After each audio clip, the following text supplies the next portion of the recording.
한 그림을 보면서 말씀을 시작해 보려고 합니다. 이 그림은 영국의 화가 윌리엄 홀먼 헌트의 죽음의 그림자라는 작품입니다. 상반신을 드러낸 예수님께서 두 손을 높이 들고 계시지요. 경외감인지 황홀감인지 모를 묘한 눈빛으로 하늘을 바라보고 계십니다. 그의 오른편에 톱이 아직 작업대 위에 끼워져 있고요. 바닥에는 대패 껍질이 어지럽게 놔둔 곳 있죠. 목수의 아들이신 예수님께서 아마도 열심히 목공 작업을 하셨던 중인가 봅니다. 석양에 비친 그림자 뒤쪽에 그림자가 벽 뒤쪽에 비치는데요.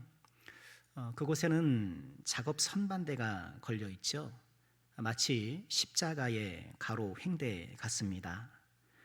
날카로운 작업 도구들은 십자가의 못을 생각나게 하는데요.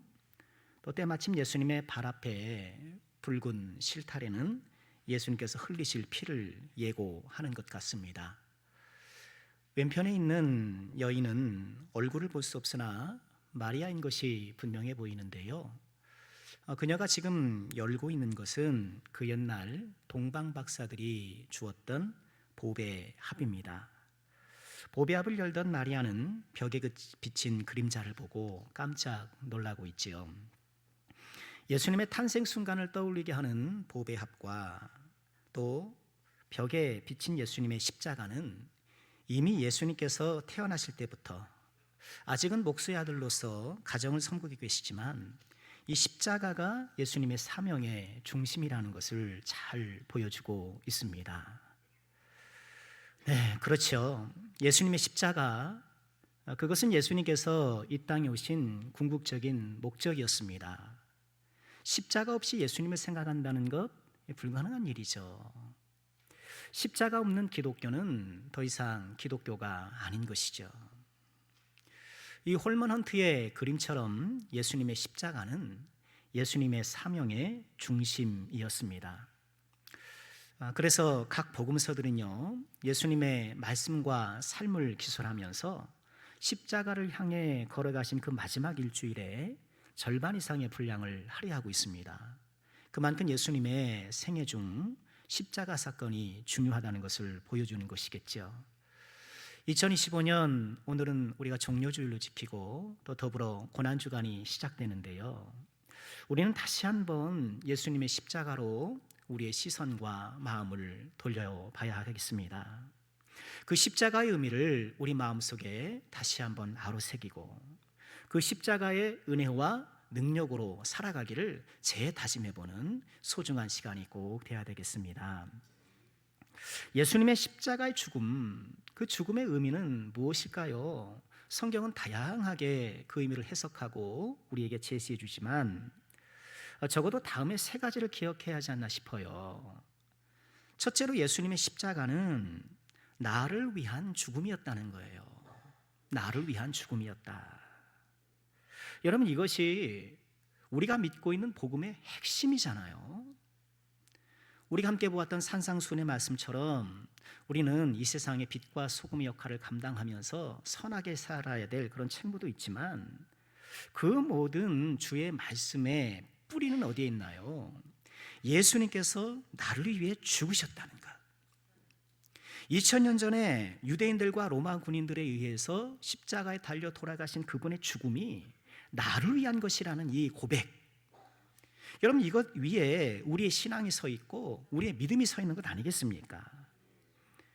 오늘 우리가 학습받은 우리 성도님도 보았는데 내가 예수님을 믿기로 시작한다는 것은 착하게 살아보겠습니다. 한번 좀 내 인생을 한번 좀 아름답게 가꿔보겠습니다. 그런 것도 좋지만 무엇보다 예수님께서 나를 위해 돌아가셨습니다 하는 그런 고백부터 시작하는 거잖아요. 거기서부터 우리 신앙이 시작되는 것입니다. 성경은 우리가 잘 아는 것처럼 예수님의 이 죽음이 우리를 위한 것이라는 것을 곳곳에서 무수히 말씀해 주고 있어요. 이사야 선지자가 어떻게 예수님의 그 고난을 내다보았나요? 고난당하는 종을 내다보면서 그는 실로 우리의 질고를 지고 우리의 슬픔을 당하였거늘 우리는 생각하기를 그는 징벌을 받아 하나님께 맞으며 고난을 당한다 하더라.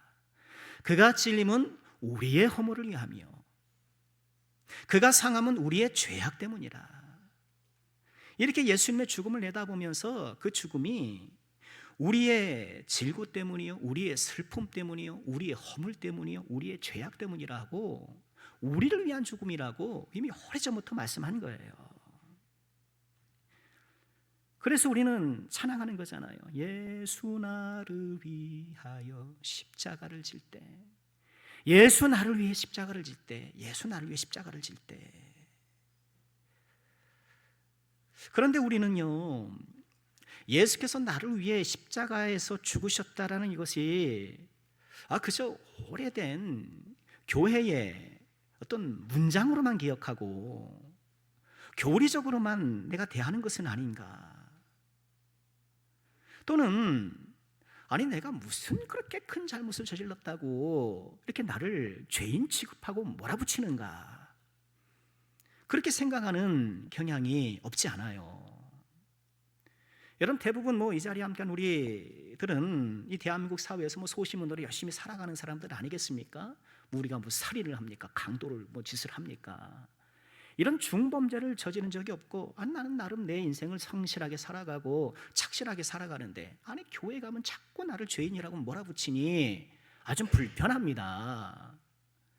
여러분 혹시 그런 제가 말씀드린 대로 이런 적극적인 건 아니더라도 내가 죄인이라는 이런 지적에 대해서 좀 불편한 감을 느껴보신 적은 없으신지 몰라요. 또 우리 주변에는 정말 법 없이도 살 것처럼 그런 훌륭한 인격을 가진 분들도 많이 계시거든요. 그러나 하나님께서는 분명히 말씀을 하셔요. 모든 사람이 죄를 범하였음에 하나님의 영광이 이르지 못하였다. 모든 사람이 죄를 범했다는 거예요. 대한민국 법을 접촉하는 어떤 중범죄자뿐만 아니라 모든 사람이 죄를 범하여서 하나님의 영광에 이르지 못한다는 거예요. 자기 보기에는 의롭고 이 사람들의 일반적인 평가에서는 흠없어 보이는 사람이라 할지라도 과연 하나님 보시는 하나님의 시선 앞에서는 과연 그럴까요?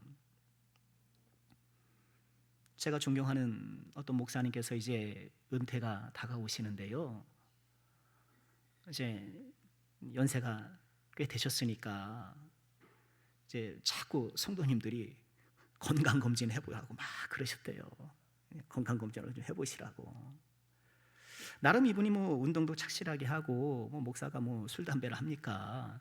나름 건강을 착실하게 관리해 오셨다고 자부하시는 분이신데요. 또 제가 보기에도 연세에 비해서 굉장히 건강해 보이시는 것도 사실이에요. 그런데 이렇게 주변에 권유에 못 이겨서 이제 큰 병원에 가서 종합검진을 받으셨던 거예요. 그랬더니만 10몇 가지 질병과 질환이 주르륵 쏟아지더라는 거예요. MRI를 찍고 각종 정밀 검사를 쫙 해보니까 10몇 가지가 막 나오더라는 거예요. 그 주변에 또 빨리 수술 받아야 될 그런 것도 있었던 거예요.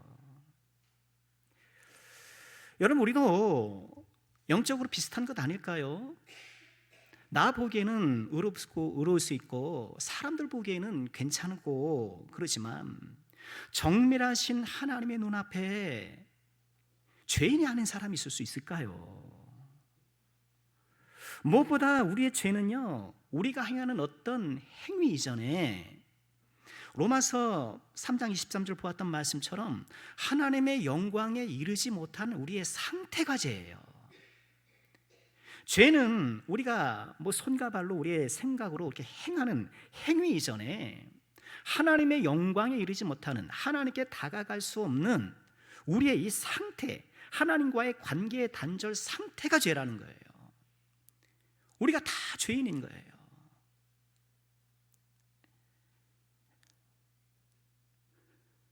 이런 하나님의 영광에 다가가지 못하는 이 관계 단절 상태 속에서 우리의 마음으로, 우리의 입술로, 우리의 생각으로, 우리의 모든 손과 발로 또 죄를 양산해내는 것이 우리의 안타까운 현실인 것이죠. 우리가 십자가 앞에서는 이 주간에 다시 한번 우리가 생각해 볼 것은요, 죄의 심각성을 간과해서는 안 된다는 거예요.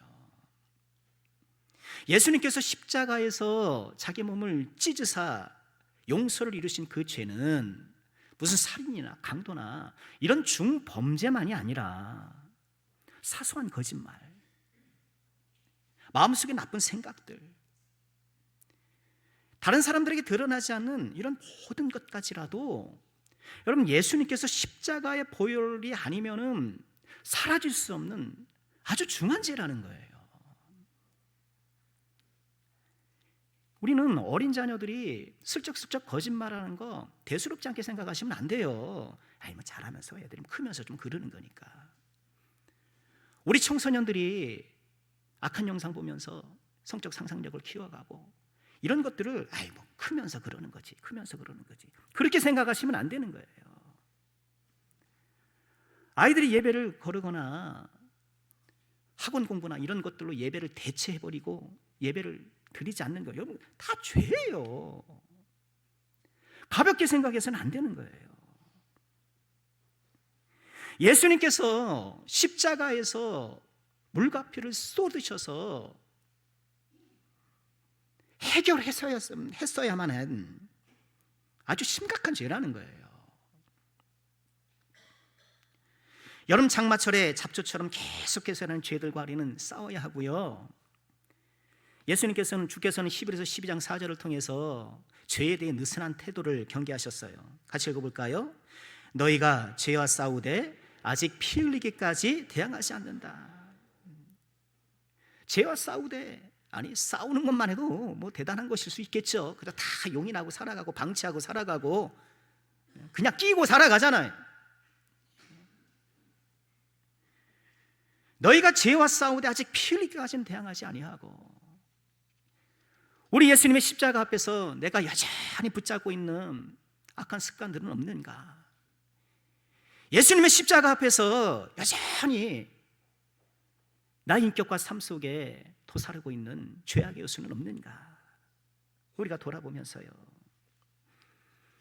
그런 것들이 여전히 활개치고 있다고 한다면 내가 예수님을 다시 십자가에 못 박는 중범죄라는 것을 기억하고 나를 위해 십자가 지신 예수님 앞에 우리가 다시 한번 정결한 마음이 되기를 다짐하고 정결한 백성이 되기를 소망하는 이 귀한 주일, 이번 한 주간이 될 수 있기를 주님의 이름으로 축원합니다. 예수님의 십자가 죽음이 갖고 있는 두 번째 의미는요, 나를 위한 죽음일 뿐만 아니라 나에 의한 죽음이라는 거예요. 예수님의 죽음은 나에 의한 죽음, 내가 예수님의 죽음의 원인 제공자요, 직접적인 가해자인 거예요. 예수님의 죽음에 개입되어 있는 많은 사람들이 있었죠. 우리가 성경을 통해서 그 사람들을 보잖아요. 본디오 빌라도, 예수님의 십자가 처형을 불법 재판으로 용인해 준 인물이잖아요. 빌라도는 유대인들이 예수님에 대해 제기한 혐의가 말도 안 된다는 걸 알고 있었어요. 말도 안 된다. 예수님이 가이사 외에, 로마 황제 외에 다른 왕이 다 유대의 왕이라고 주장한다고 하는데, 뭐 그렇다고 해서 무슨 뭐 병사들을 모은 것도 아니고, 예수님과 몇 마디 나눠보니까 이 사람이 무슨 로마 정부의 위협적인 인물이 전혀 아니라는 것을 알았던 것이죠. 그러나 유대인들의 집요한 요구에 빌라도는 결국 예수님을 내어주고 말잖아요. 마태복음 27장 24절은 그 장면을 이렇게 이야기를 해요. 빌라도가 아무 성과도 없이 뭐 좀 말려보려고 하고 예수님을 좀 대충 때려가지고 좀 이 백성들의 마음을 좀 누그러뜨려 보려고 뭐 했는데 아무 성과가 없다고 생각한 거예요. 결국 물을 가져다가 무리 앞에서 손을 씻으며 이 사람의 피에 대해서는 나는 무죄하다. 여러분들이 자꾸 죽여달라고 해서 내가 어쩔 수 없이 내어주지만 나는 여기와 관계없어. 그러나 관계없다고 해서 관계없는 게 아니죠. 오늘날 우리가 사도신경을 암송하면서도 여전히 본디오 빌라도에게 고난을 받으사 사람들이 보는 앞에서 손을 씻는 퍼포먼스를 행했지만 그는 그의 책임을 모면할 수 없는 거예요. 총독으로서 공정한 재판을 해야 할 책무를 저버린 것이죠. 이런 빌라도의 죄는 비겁함이에요. 비겁함이에요. 여러분, 우리도 얼마나 비겁할 때가 많이 있나요? 나의 이익을 위해서 먹고 살아야 한다는 것 때문에, 여러분, 그것은 정말 중요한 거예요. 여러분, 교회에 있는 목사가 참 먹고 사는 건 너무 가볍게 생각한다, 여러분, 그렇게 오해 마시기를 부탁드려요. 먹고 살아야 한다는 핑계로 주님의 말씀을 외면하고 비겁하게 행동했던 적은 없는가? 예수님의 십자가 죽음에 가담한 인물들로 유대인 지도자들을 또 빼놓을 수 없죠. 빌라도가 예수님이 십자가에 못 박도록 얼마나 압박했는지 몰라요.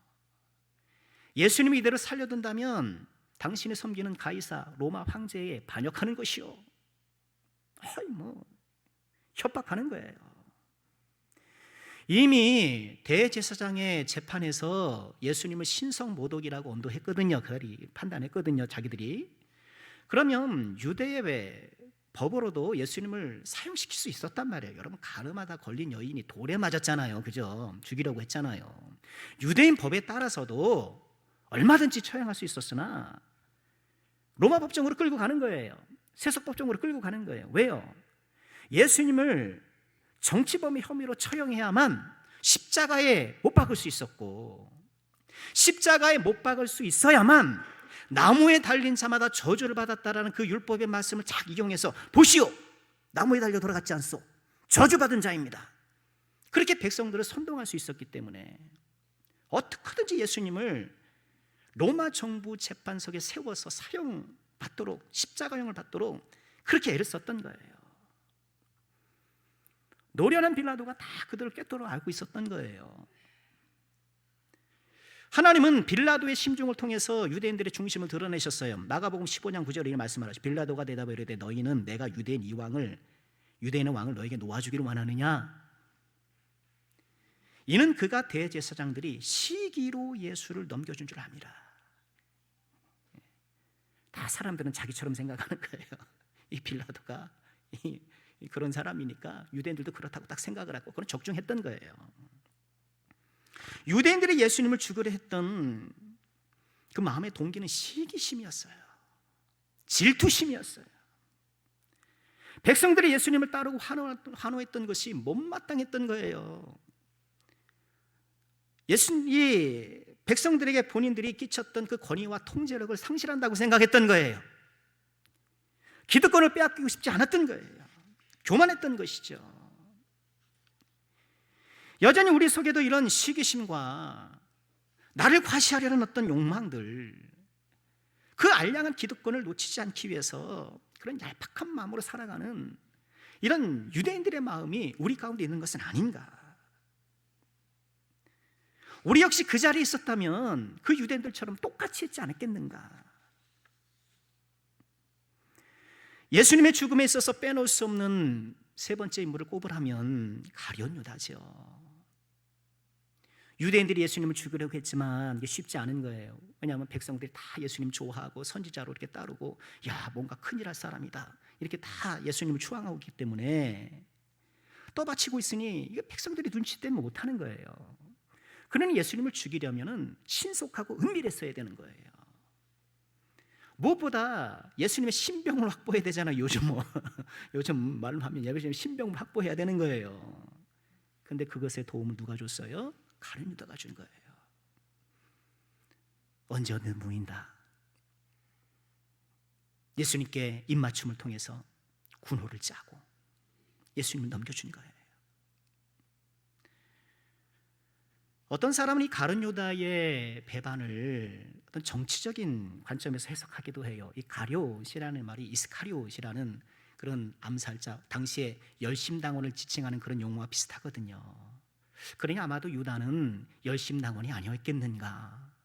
열심당원들은 이 로마의 통치에 무력을 항거했던 그런 민족주의자들이거든요. 유다가 아마도 예수님이 혹 로마 정부를 전복시킬 수 있는 그런 가능성을 가진 분은 아닐까 하면서 그의 제자가 되었는데, 아니 예수님 말씀이나 행하는 걸 보니까 좀 거리가 멀다, 이 예수님 아니구나 하면서 예수님을 배반했다, 뭐 이렇게 보는 설도 있는데요. 하지만 성경은 가룟 유다의 동기를 이렇게 설명해요. 요한복음 12장 4절 이하에 보면 제자 중 하나로서 예수를 잡아줄 가룟 유다가 말하되 이 향유를 어찌하여 300데나리온에 팔아 가난한 자들에게 주지 않느냐. 어떤 장면인지 기억하시죠? 마리아가 향유를 부으니까 그 향유의 값어치를 300데나리온으로 즉시 추산을 해요. 돈에 밝은 사람이죠. 쭉 떨어지는 거 보고, 누가 옷 입은 거 보고 저거 얼마 이런 거랑 비슷한 거죠. 쭉 떨어지는 거 보고 야 저거 300데나리온. 이렇게 말하면 가난한 자를 생각함이 아니요 그는 도둑이라 돈꾀를 맞고 거기 넣은 것을 훔쳐감이라. 결국 예수님을 은 30에 노예값에 팔았던 것 아닙니까? 성경은요 가룟 유다의 동기, 뭐 정치적인 인지는 이거 아니고요, 돈을 사랑하는 탐심이었다고 말하는 거예요.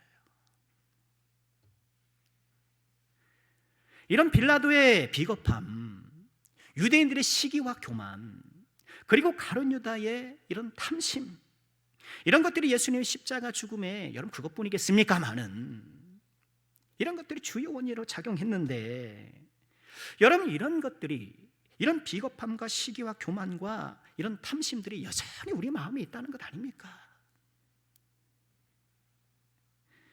예수님 십자가에 못 박는데 우리가 기회한 것 아니겠어요? 고난주간에 우리가 자주 부르는 찬송 가운데 그거 있잖아요. 거기 너 있었는가 그때에, 거기 너 있었는가 그때에. 여러분 그 질문에 대한 우리의 답은 뭘까요? 그렇습니다. 제가 거기 있었습니다. 제가 빌라도였고 제가 그 유대인들이었고 제가 가룟 유다였습니다. 우리는 예수님이 십자가에 못 박은 가해자라는 것을 우리가 잊지 말아야 해요. 마지막으로 예수님의 십자가 죽음이 우리에게 주시는 의미는요, 내가 함께한 죽음이라는 거예요. 나를 위한 죽음이며 나에 의한 죽음이며 내가 함께한 죽음인 거예요. 존 스토드 목사님이 이런 말씀을 하셨어요. 예수님의 죽음은 대속한 죽음이며 동시에 대표한 죽음이다. 예수님의 죽음은 뭐라고요? 대속한 죽음이며 동시에, 자막 없나요? 대속한 죽음이며 대표한 죽음이라는 거예요. 대속이라는 것은요, 대신했다는 거예요. 대신했다. 여러분 누가 나를 대신하면 나는 할 일이 없죠. 아니 대신했는데 누가 대신 청소해줬어, 그럼 제가 청소할 일은 없잖아요. 대표는 달라요. 반장이 선생님에게 찾아가 대표로 뭘 얘기를 하면 이 반장의 행위에 반 아이들의 마음과 주장이 담겨 있는 거잖아요. 대표는 함께하는 거예요. 예수님의 죽음은 우리를 대신한 죽음이면서 동시에 우리를 대표한 죽음이에요. 그래서 예수님의 죽음에 우리가 함께 포함되는 거예요. 오늘 우리가 읽은 성경 말씀 갈라디아 2장 20절 다시 한번 보실까요? 내가 그리스도와 함께 십자가에 못 박혔나니. 내가 그리스도와 함께 십자가에 못 박혔다는 거예요.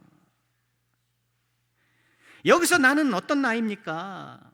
옛사람의 나, 빌라도의 비겁함, 유대인들의 시기와 교만, 가룟 유다의 그 탐욕으로 점철된 나,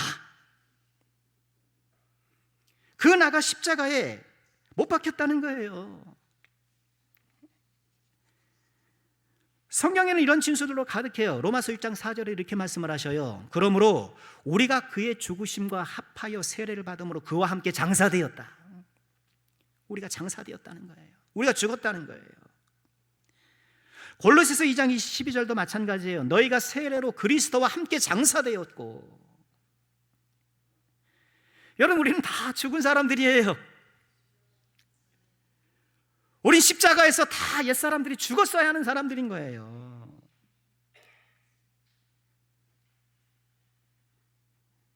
그리스도와 함께 우리가 죽었다는 이것은요, 삼중적 의미가 있어요. 첫째는 법적인 죽음, 도덕적 죽음, 육체적 죽음인데요.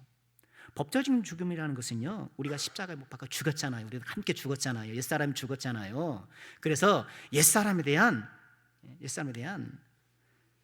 사망 신고가 접수된 거예요. 동시에 새 사람으로 출생한 출생 신고가 발행된 거예요. 그래서 우리는 법적으로 하나님의 자녀가 된 거예요. 흔들리지 않는 이 하나님의 자녀의 위치를 우리가 얻게 된 거예요. 이게 법적인 죽음인 거예요. 그러나 우리에게 남아있는 죽음이 있는데 도덕적 죽음과 육체적 죽음인 거예요. 여러분, 도덕적 죽음은 우리가 이 세상 살아가면서 도덕적으로 순결해됨을 말하고, 육체적 죽음이라는 여전히 내 안에 살아 나를 지배하려는 이런 옛사람의 횡포로부터 나를 지켜내는 것, 이게 육체의 죽음인 거예요. 갈라디아 5장 24절은 이렇게 말씀을 하셔요. 우리 같이 한번 읽어볼까요? 함께 합니다. 시작. 그리스도 예수의 사람들은 육체와 함께 그 정욕과 탐심을 십자가에 못 박았느니라. 나 중심으로 살아가려던 이 범죄한 육체, 그 정욕과 탐심을 십자가에 못 박는 것, 여러분, 이것은 우리가 계속해야 될 죽음인 거예요.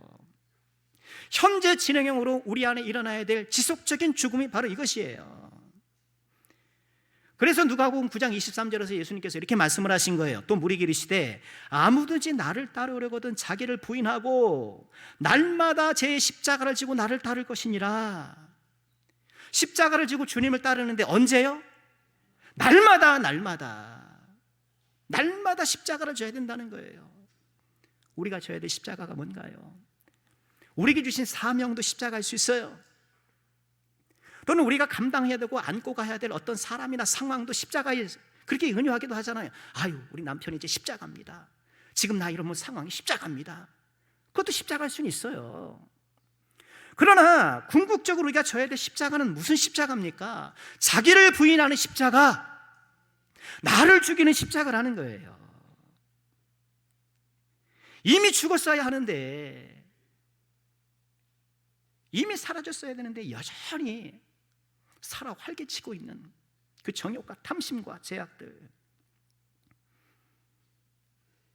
고린도전서 15장 31절에 이런 말씀이 있어요. 형제들아, 내가 그리스도 예수 우리 주 안에서 가진 바 너에게 대한 나의 자랑을 두고 단언하노니 나는 어떻다고요? 날마다 죽노라. 함께 해볼까요? 나는 날마다 죽노라. 여러분, 이것이 우리 신앙 고백이 되어야 되는 거예요. 예수님의 십자가 앞에서 우리는 다시 한번 되물어야 될 질문이 이거예요. 나는 날마다 죽고 있는가? 예수님만 십자가에 매달아 놓고 아이고 예수님 불쌍해, 아이고 저 어떡하나, 아이고 안 됐어. 예수님만 십자가에 못 박아 놓을 것이 아니라 내가 십자가에 못 박혀야 되는 거예요. 나의 옛사람과 나의 탐심과 정욕이 십자가에 못 박혀서 군병들이 예수님의 시체를 훔쳐가지 못하도록, 그것들이 다시는 내려오지 못하도록 우리는 군병처럼 지켜야 되는 거예요.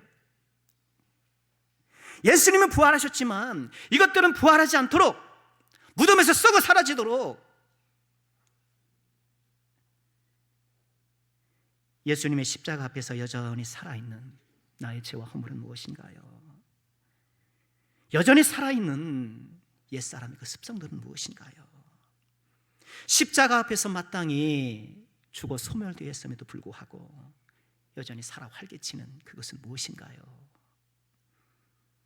내가 그리스도와 함께 십자가에 못 박혔음을 우리가 다시 한번 기억하고, 그 십자가 앞에서 날마다 죽는 삶을 다짐하는 것이야말로 그 십자가의 은혜에 보답하는 것을 기억하시고요.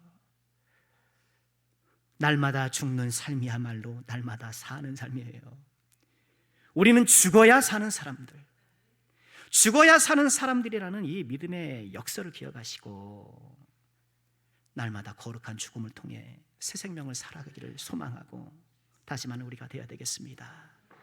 말씀 마치겠습니다. 2025년 고난주간, 예수님의 십자가의 죽음이 나를 위한 죽음이요, 나의 의한 죽음이요, 내가 함께한 죽음이라는 사실을 꼭 기억하고 이 십자가 앞에서 날마다 죽는 거룩한 새 생명의 삶을 살아가는 저 여러분 우리 모두가 될 수 있기를 주님의 이름으로 축원합니다. 우리 갈라디아 2장 20절 말씀 우리 함께 읽고 말씀 마치겠습니다. 내가 그리스도와 함께 십자가에 못 박혔나니 그런즉 이제는 내가 사는 것이 아니요 오직 내 안에 그리스도께서 사시는 것이라. 이제 내가 육체 가운데 사는 것은 나를 사랑하사 나를 위하여 자기 자신을 버리신 하나님의 아들을 믿는 믿음 안에서 사는 것이라. 아멘.